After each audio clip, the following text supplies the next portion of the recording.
അങ്ങനെ നമ്മൾ ഒരു മാപ്പ് പറഞ്ഞപ്പോൾ നമ്മളെ അവിടെ അപ്പാർട്ട്മെന്റിനകത്ത് നമ്മൾ കുറച്ച് പേരുണ്ട്. അവിടെ അടിക്കണം വിചാരിച്ചു. പെട്ടെന്ന് നമ്മൾ ബാക്ക് ഇറങ്ങി നമ്മളാണ്ട് ടീംമേറ്റിൻ്റെ അടുത്തോട്ട് പോയി വെച്ചാൽ അപ്പുറത്തെ ബിൽഡിങ്ങിൽ ചെന്നപ്പോൾ ടീംമേറ്റ് എല്ലാം കൂടെ അടിച്ചുറക്കി വിട്ട് പിന്നെ നേരെ റഷ് കണ്ടു വിചാരിച്ച് നമ്മൾ പതിയെ നിന്ന് അതിനകത്തോട്ട് കയറി നാളെ അങ്ങനെ നോക്കുമ്പോൾ അവൻ അവിടെ അതൊരു ഊട്ടി വന്നിട്ട് അടിക്കാൻ നോക്കുന്നു. അതും നടന്നു. അവനടിച്ച് ഊട്ടിച്ചിട്ട് ഞാൻ പറഞ്ഞു വന്നപ്പോണ്ട് ഈ ബിൽഡിങ്ങിനകത്ത് കണ്ടേ ഒരു ഫുഡ് പ്രിന്റ് കിട്ടി അല്ലേ. ഞാൻ അതിനകത്തോട്ട് ചെന്ന് പാണ്ട് സൈഡിൽ ഒരുത്തനാണ്ടേ പതിങ്ങി അടിക്കുക. നമ്മൾ അതിനെ അടിച്ചിട്ട് ഒന്നും അടിച്ചു കിട്ടില്ല. പിന്നെ നമ്മൾ ഉസ്സി വെച്ചങ്ങ് അടിച്ചങ്ങ് വിട്ട്. അവരിങ്ങനെ പറഞ്ഞു നമ്മൾ അതിൻ്റെ മണ്ട ചെന്നപ്പോൾ അവിടെ വേറെ ഒരുത്തനെ അവനെ പിടിച്ച് അടിച്ചടിച്ച് അവസാനം കുറച്ച് സ്പ്രേ കിട്ടി. അത് പിന്നെ കുഴപ്പമില്ല.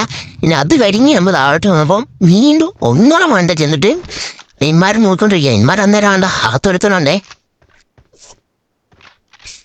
അവനെ നോക്കിയിരിക്കുക നമ്മള്. അന്നേരം പുറകിൽ ഒരുത്തനെ അടിച്ച് അയ്യോ. അതുകൊണ്ട് അകത്ത് വരുമ്പം മെഡടിച്ചോണ്ടിരിക്കുക.